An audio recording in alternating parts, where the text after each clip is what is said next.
السلام علیکم ورحمۃ اللہ وبرکاتہ ان الحمد للہ والصلاة والسلام علی رسول اللہ اما بعد فاعوذ باللہ من الشیطان الرجیم بسم اللہ الرحمن الرحیم رب اشرح لی صدری ویسر لی امری واحلل عقدۃ من لسانی یفقہوا قولی۔ محترم ناظرین حضرات، قرآن مجید کے خلاصے کے ساتھ تیسرے پارے کا مختصر خلاصہ، تیسرے پارے کا آغاز بھی سورہ بقرہ سے ہوتا ہے۔ اس میں بھی سورہ بقرہ جاری ہے جس کی آخری 34 آیات شامل ہیں۔ سورہ آل عمران کی ابتدائی 91 آیات شامل ہیں اور اس میں آخری شریعت کے احکام ہی جاری ہے۔ تیسرے پارے کے شروع میں یہ ذکر ہے تلک الرسل فضلنا بعضهم علی بعض، کہ بعض انبیاء کو بعض پر فضیلت ہے لیکن تقابل کرنا درست نہیں۔ رسول اللہ صلی اللہ علیہ وسلم نے فرمایا کہ مجھے انبیاء میں سے کسی پر فضیلت نہ دو۔ یہ نہیں کہ آپ کی فضیلت نہیں ہے، آپ کی شان بہت ہے، آپ کا مقام بہت ہے، آپ امام الانبیاء ہے، جہاں پہ آپ کی شان ہے وہاں پہ کسی کی نہیں، لیکن تقابل کرنا درست نہیں۔ تمام رسول جو ہے وہ شان و عظمت کے اعتبار سے برابر ہے لیکن بعض کے درجے ہیں، تو اس اعتبار سے کسی کی شان کو کم کرنا اور کسی کی زیادہ دکھانا یہ درست نہیں۔ اور رسول اللہ صلی اللہ علیہ وسلم کی شان تو اتنی ہے کہ قیامت کے دن آپ صلی اللہ علیہ وسلم فرماتے ہیں کہ میں شافع ہوں گا، میں سفارش کروں گا اور میری سفارش قبول کی جائے گی، باقی انبیاء کی سفارش نہیں ہوگی، سفارش رسول اللہ صلی اللہ علیہ وسلم کرے گی۔ اور اس کے بعد آیت الکرسی ہے، تو آیت الکرسی میں اللہ تعالیٰ نے یہی فرمایا من ذا الذی یشفع عندہ الا باذنہ، رسول اللہ صلی اللہ علیہ وسلم بھی شفاعت کریں گے تو اللہ تعالیٰ کی مرضی سے، اللہ تعالیٰ کے اذن سے کریں گے۔ تو آیت الکرسی کی فضیلت میں رسول اللہ صلی اللہ علیہ وسلم نے فرمایا کہ قرآن مجید کی سب سے عظیم جو آیت ہے وہ آیت الکرسی ہے، اور جو شخص ہر نماز کے بعد آیت الکرسی کو پڑھتا ہے اس کی جنت کے درمیان صرف ایک رکاوٹ ہے اور وہ موت ہے، یعنی ادھر سے فوت ہوگا اور جنت میں جائے گا۔ اور رسول اللہ صلی اللہ علیہ وسلم نے فرمایا جو رات کو سوتے وقت آیت الکرسی پڑھتا ہے تو اللہ تعالیٰ ایک فرشتہ محافظ اس پر مقرر فرما دیتے ہیں۔ اس کے بعد اللہ تعالیٰ نے فرمایا لا اکراہ فی الدین، کہ اسلام قبول کرانے میں زبردستی نہیں، زبردستی آپ کسی کو اسلام قبول نہیں کروا سکتے، لیکن اسلام قبول کرنے کے بعد اس پر عمل کرنا فرض ہے۔ عقیدہ توحید کی برکت بیان فرمائی ہے کہ جو عقیدہ توحید والے ہوتے ہیں اللہ تعالیٰ ان کا کارساز بن جاتا ہے اور ان کو اندھیروں سے نکال کر روشنی کی طرف لے جاتا ہے، اور جو شخص توحید کو نہیں مانتے، طاغوت کے پیچھے چلتے ہیں، اللہ تعالیٰ ان کا کارساز نہیں رہتا، شیاطین ان کے کارساز ہوتے ہیں اور اللہ تعالیٰ ان کو روشنی سے نکال کے اندھیروں کی طرف پھینک دیتے ہیں۔ اس کے بعد ایمان بالآخرت کے 3 عظیم واقعات اللہ تعالیٰ نے بیان فرمایا ہیں۔ سب سے پہلے حضرت ابراہیم علیہ السلام کا وقت کے حکمران نمرود سے مناظرہ۔ نمرود کا نام قرآن مجید میں ذکر نہیں ہے لیکن مفسرین نے ذکر کیا ہے کہ ابراہیم علیہ السلام نے فرمایا کہ ربی الذی یحیی و یمیت، میرا رب وہ ہے جو زندہ کرتا ہے، میرا رب وہ ہے جو مارتا ہے۔ تو اس نے 2 قیدیوں کو پکڑا اور ایک کو چھوڑ دیا اور ایک کو قتل کر دیا۔ اگرچہ یہ اس کا جو استدلال، اس کا یہ جو کام تھا یہ درست نہیں تھا، لیکن ابراہیم علیہ السلام اس پر خاموشی اختیار کی اور اس کی زبان بند کرنے کے لیے آپ نے فرمایا کہ میرا رب وہ ہے یاتی بالشمس من المشرق فاتی بها من المغرب، میرا رب تو مشرق سے سورج کو نکالتا ہے، تو اگر ایسا کچھ کر سکتا ہے تو آج مغرب سے نکال، فبہت الذی کفر، تو وہ مغلوب ہو گیا۔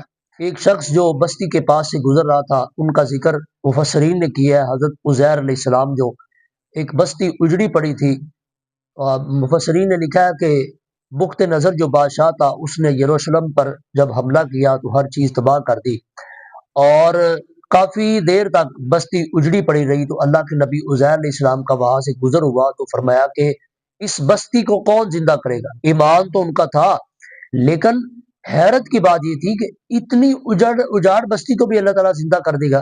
تو اللہ تعالیٰ نے ان کو موت دے دی اور سلا دیا، فاماتہ اللہ مئۃ عام، 100 سال تک وہ موت کی آغوش میں رہے، وہ سوئے رہے، اور 100 سال کے بعد اللہ تعالیٰ نے انہیں اٹھایا اور فرمایا کہ کم لبثت، کتنی دیر آپ سوئے ہیں؟ تو فرمایا کہ لبثت یوما او بعض یوم، میں ایک دن یا دن کا ایک حصہ، فرمایا نہیں آپ تو 1 سال تک سوئے رہے ہیں۔ ان کا جو کھانا تھا وہ بھی بسیدہ نہیں ہوا، اور لیکن جو گدھا تھا، گدھے کی ہڈیاں ہی بکھڑی پڑی ہیں۔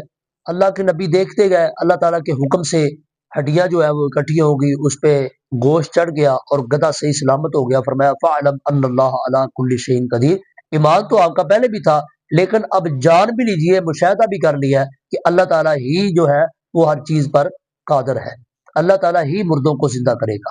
اور اس کے بعد اللہ تعالیٰ نے حضرت ابراہیم علیہ السلام کا ذکر فرمایا، جد الانبیاء کا، تو انہوں نے فرمایا کہ یا اللہ مردوں کو کیسے زندہ کرے گا؟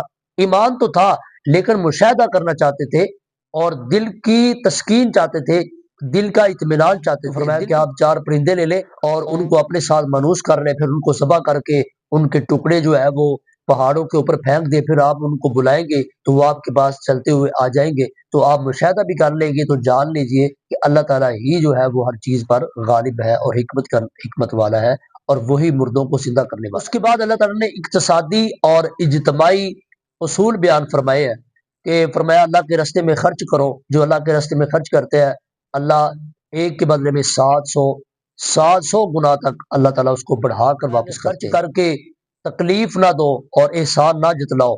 کلمہ خیر اس خرچ کرنے سے بہتر ہے کہ جس کے بعد تکلیف دی جائے یا احسان جتلایا جائے، تو اس سے بہتر ہے کہ کلمہ خیر جو ہے وہ کہہ دیا جائے۔ اللہ تعالیٰ کے راستے میں اعلیٰ درجے کی چیز جو ہے وہ صدقہ کرو، گھٹیا اور کم تر چیز جو آپ خود اپنے لیے پسند نہیں کرتے وہ اللہ تعالیٰ بھی پسند نہیں کرتا، اللہ تعالیٰ وہ قبول نہیں کرتا۔ اعلیٰ چیز اللہ کے راستے میں صدقہ کرو۔ اللہ تعالیٰ نے اس کے بعد ریاکاری کی مثال دی ہے کہ ایک شخص جو بوڑھا ہو چکا ہو اور اس کا باغ ہو کھجوروں کا، انگوروں کا، اور اس کے بچے بھی چھوٹے چھوٹے ہو، اور ایک آگ کا بگولا آئے اور اس کے باغ کو ہے جو اس کے باغ کو وہ تباہ و برباد کر دے، تو یہ ریاکار کی مثال ہے کہ ریاکار کے جو اعمال ہیں وہ اس طرح ضائع اور برباد ہو جاتے ہیں۔ چھپا کر صدقہ کرو اور اعلانیہ بھی کر سکتے ہو، کبھی چھپا کر کرو کبھی اعلانیہ کرو۔ تو رسول اللہ صلی اللہ علیہ وسلم نے فرمایا کہ ایک ہاتھ سے دو اور دوسری ہاتھ کو پتہ نہ چلے، لیکن بعض اوقات حکمت کی وجہ سے آپ اعلانیہ بھی صدقہ کر سکتے ہیں۔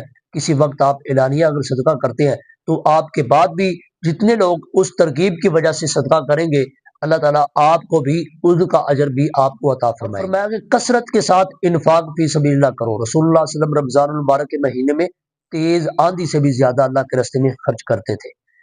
تو آپ جو بھی چیز اللہ تعالیٰ سے چاہتے ہیں وہ اللہ کے راستے میں خرچ کرنا شروع کر دیں۔ آپ اگر مال چاہتے ہیں تو مال اللہ کے راستے میں دینا شروع کر دیں، اللہ تعالیٰ مال میں اضافہ فرما دے گا۔ آپ اگر عزت چاہتے ہیں تو لوگوں کو عزت دینا شروع کر دیں، اللہ تعالیٰ کا یہ قانون ہے کہ جو اس کے راستے میں آپ خرچ کرو گے اللہ تعالیٰ وہ بڑھا چڑھا کر آپ کو واپس کرے گا۔ کہ سود سے بچو، سود کرنے والا جو ہے وہ اللہ تعالیٰ سے اعلان جنگ کرتا ہے۔ لوگ کہتے ہیں کہ ہمارے کاروبار میں معیشت میں برکت نہیں ہے، تو سود خور جو ہے وہ اللہ سے اعلان جنگ کرتا ہے تو اس میں برکت کیسے آئے؟ لیکن اب لوگ سود کو جو ہے وہ گناہ سمجھتے نہیں ہے، وہ کہتے ہیں کہ تجارت ہے اور تجارت میں کیا ہے، منافع ہی ہے۔ لیکن فرمایا کہ اللہ تعالیٰ نے سود کو حرام کیا ہے اور تجارت کو حلال کیا ہے، تو اس سے معلوم ہوا کہ سود اور تجارت یہ ایک ہی چیز نہیں ہے، کیونکہ رسول اللہ صلی اللہ علیہ وسلم نے فرمایا کہ سود کا سب سے کم تر جو گناہ ہے وہ 36 مرتبہ زنا کرنے کے برابر ہے، اور جو سود کا 1 درہم کھاتا ہے رسول اللہ صلی اللہ علیہ وسلم نے فرمایا وہ ایسے ہی ہے جیسے اپنی ماں کے ساتھ بدکاری کرتا ہے، نعوذ باللہ۔ اور آگے اللہ تعالیٰ نے فرمایا کہ کسی کو قرض دو تو قرض دینے کے بعد اس کو مہلت بھی دے دیا کرو، فَنَاظِرَةٌ إِلَىٰ مَيْسَرَةٍ، تو اس کو مہلت دے دو۔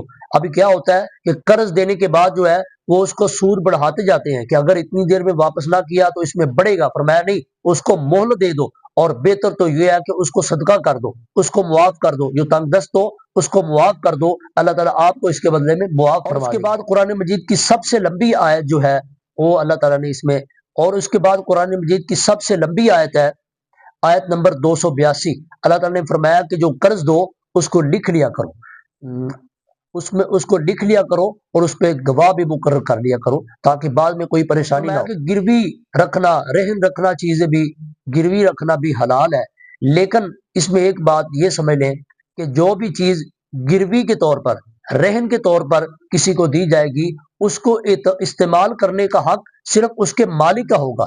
لوگ کسی کو قرض دے دیتے ہیں لیکن قرض کے بدلے میں جو ہے وہ اس کا مکان لے لیا اور مکان میں رہنے لگے، کہ اس مکان میں رہنا جو ہے یہ درست نہیں ہے۔ آخر پہ اللہ تعالیٰ نے ایمان کا ذکر فرمایا اور فرمایا کہ آخری شریعت پہ عمل کرو، اللہ تعالیٰ اس کی وجہ سے آپ کو غلبہ بھی دے گا اور آپ کے گناہوں کو بھی معاف فرما دے گا، اور اللہ تعالیٰ بوجھ بھی نہیں ڈالے گا اور آپ کو غلبہ بھی عطا فرمائے گا۔ اور جو سورہ بقرہ کی جو آخری 2 آیات ہیں یہ رسول اللہ صلی اللہ علیہ وسلم نے فرمایا کہ یہ تحفہ ہے، جو ان کو پڑھتا رہتا ہے یہ ان کو کافی ہو جاتی ہے۔ اس کے بعد سورہ آل عمران کا آغاز ہوتا ہے، یہ مدنی سورت ہے، اور اس سورت کی پہلی 91 آیات جو ہے وہ اس تیسرے پارے میں شامل ہے۔ اور رسول اللہ صلی اللہ علیہ وسلم نے فرمایا کہ سورہ بقرہ اور آل عمران جو ہے یہ زہراوین ہے، یعنی دو روشنیاں ہیں، دو پھول ہیں۔ قیامت کے دن یہ دو صورتیں اپنے پڑھنے والے کی سفارش کریں گی۔ اور اس میں آیت نمبر 109 تک تمہیدی باتیں ہیں۔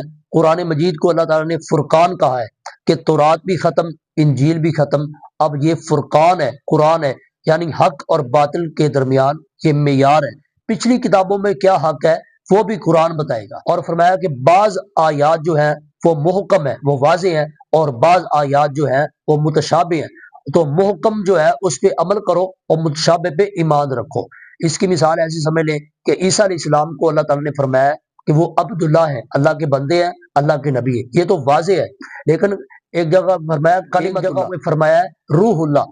تو لوگ اس کی تشریح کرنے بیٹھ جاتے ہیں اور اپنے خانہ اعمال کو خراب کرنے لگ جاتے ہیں۔ اس کی یہ تشریح ہے، حقیقت کو صرف اللہ جانتا ہے، اس پہ ایمان رکھنا چاہیے۔ جو واضح ہے اس کو مان لو، اور جو متشابہ ہے اس کو اسی طرح اس پر ایمان لاؤ۔ اور اللہ تعالیٰ نے اہل کتاب کو اسلام کی دعوت دی ہے اور تثلیث کے عقیدے کا رد کیا ہے۔ اور اللہ تعالیٰ نے مریم علیہ السلام کا ذکر فرمایا ہے۔ زکریا علیہ السلام جو ہے وہ مریم علیہ السلام کے خالو تھے۔ حضرت مریم علیہ السلام کی والدہ نے نظر مانی تھی، رب انی نذرت لک ما فی بطنی محررا، یا اللہ جو میرے بطن میں ہے اگر یہ بیٹا ہوگا تو میں تیرے گھر کے لیے وقف کر دوں گی۔ لیکن وہ بیٹی ہوئی تو اس کا نام مریم رکھا، اور فرمایا کہ یا اللہ میں اس کو شیطان سے بچنے کے لیے تیری حفاظت میں دیتی ہوں۔ اور مریم علیہ السلام کی کفالت حضرت زکریا علیہ السلام نے کی۔ تو ایک اونچی سا جگہ تھی، محراب تھا، محراب اونچی جگہ کو کہتے ہیں۔ تو زکریا علیہ السلام ان کو چھوڑ کر چلے گئے، اور واپس آئے تو دیکھا کہ مریم علیہ السلام کے سامنے بے موسم پھل پڑے تھے۔ فرمایا کہ مریم یہ پھل کہاں سے آئے ہیں؟ فرمایا قالت ہوا من عند اللہ، یہ آپ کی طفیل سے نہیں آئے بلکہ یہ اللہ تعالیٰ نے مجھے پھل عطا فرمایا۔ تو حضرت زکریا علیہ السلام جو تھے عمر ان کی کافی زیادہ ہو چکی تھی اور ان کے پاس اولاد نہیں تھی، تو فرمانے لگے کہ یا اللہ جس طرح مریم کو بے موسم پھل عطا کر سکتا ہے مجھے بے موسمی اولاد بھی تو عطا کر سکتا ہے۔ تو اللہ تعالیٰ نے فرمایا میں آپ کو اولاد عطا کروں گا۔ تو حیرت سے کہنے لگے کہ میں تو بوڑھا ہو گیا ہوں اور میری بیوی بھی باز ہو چکی ہے، تو اب اولاد کیسے ہوگی؟ فرمایا کہ اللہ تعالیٰ دے گا اور اولاد ہوگی، اور اس کی نشانی یہ ہوگی کہ تو 3 دن تک کسی سے بات نہیں کر سکے گا، اور اس دوران صبح اور شام اللہ تعالیٰ کی تسبیح بیان کرنی ہے۔ اب لوگ جن کے پاس اولاد نہیں ہے وہ ڈاکٹروں کے پاس، حکیموں کے پاس پھرتے ہیں، اپنے پیسے کو ضائع کر رہے ہیں، کچھ اپنے ایمان کو ضائع کر رہے ہیں۔ یہاں پہ اللہ تعالیٰ نے یہ ایک چیز سمجھائی ہے کہ جس کے پاس اولاد نہیں ہے، بانجھ پن کا علاج یہ ہے کہ صبح و شام اللہ تعالیٰ کی تسبیح بیان کرو۔ اللہ تعالیٰ اس سے بانجھ پن بھی ختم فرمائے گا اور کمزوری بھی ختم فرمائے گا، اور اللہ تعالیٰ اپنی رحمت سے اولاد بھی عطا فرمائے گا۔ اور اللہ تعالیٰ نے عیسیٰ علیہ السلام کے فضائل بیان فرمائے ہیں، اور عیسیٰ علیہ السلام کا آسمان کے اوپر اٹھائے جانے کا ذکر بھی تیسرے پارے میں موجود ہے۔ فرمایا کہ عیسیٰ علیہ السلام کی مثال جو ہے وہ آدم علیہ السلام کی طرح ہے۔ تم کہتے ہو کہ عیسیٰ علیہ السلام کا باپ نہیں ہے تو وہ خدا ہے، تو آدم علیہ السلام جو ہے ان کی تو ماں بھی نہیں ہے اور ان کا باپ بھی نہیں ہے، تو پھر تو وہ بڑے خدا ہونے چاہیے۔ تو جس طرح آدم علیہ السلام کی مثال ہے کہ اللہ تعالیٰ نے ان کو مٹی سے بنایا، حضرت عیسیٰ علیہ السلام کو بھی اللہ تعالیٰ نے مٹی سے بنایا، ان کے بارے میں کلمہ کن فرمایا۔ اور نجران کے کچھ لوگ جو ہے وہ رسول اللہ علیہ وسلم کے پاس آئے، رسول اللہ علیہ وسلم نے حضرت عیسیٰ علیہ السلام کے بارے میں ان کو سمجھایا، تو وہ نہ مانے، تو آپ نے فرمایا کہ چلو آؤ مباہلہ کر لو۔ تو آیت مباہلہ اللہ تعالیٰ نے ذکر کی ہے، فرمایا کہ اپنی اولادیں لے آؤ، اپنے بیوی بچے لے کر آ جاؤ، میں اپنے بیوی بچے لے کر آ جاتا ہوں۔ تو مبالغہ کا مطلب یہ ہے کہ اللہ تعالیٰ کے سامنے دعا کریں گے، جو جھوٹا ہوگا وہ سچے کی زندگی میں مر جائے گا۔ تو نبی پاک صلی اللہ علیہ وسلم اپنے اولاد کو، اپنے بچوں کو لے کر آ گئے، لیکن جو ہے وہ عیسائی نجران کے وہ نہ آئے، کیونکہ ان کو پتہ تھا کہ یہ سچا نبی ہے۔ اور اللہ تعالیٰ نے اہل کتاب کی خامیاں بیان فرمائی ہیں، خرابیاں بیان فرمائی ہیں، اور اہل کتاب کو حکم دیا ہے کہ یا اہل الکتاب تعالوا الی کلمۃ سواء بیننا وبینکم الا نعبد الا اللہ، کہ آؤ اس بات پہ تو آ جاؤ کہ اللہ تعالیٰ ایک ہے، تم بھی کہتے ہو اللہ تعالیٰ ایک ہے، تو یہ جو یکسانیت ہے اس پہ تو عمل کرو۔ اور عیسائیوں کے بارے میں اللہ تعالیٰ نے فرمایا ہے کہ وہ حق کو چھپاتے ہیں، اور آخر پہ فرمایا ہے کہ اللہ تعالیٰ کے نزدیک جو دین ہے وہ دین اسلام ہی ہے۔ وَمَن يَبْتَغِي غَيْرَ الْإِسْلَامِ دِينًا فَلَن يُقْبَلَ مِنْهُ، جو اسلام کے علاوہ کوئی بھی دین لے کر آئے گا وہ اس سے قبول نہیں کیا جائے گا۔ تو اسلام پہ ہی کاربند رہے، اسلام ہی دین حنیف ہے، اور اسلام ہی دین جو ہے وہ نجات کا ذریعہ ہے۔ اللہ تعالیٰ ہمیں عمل کرنے کی توفیق نصیب فرمائے۔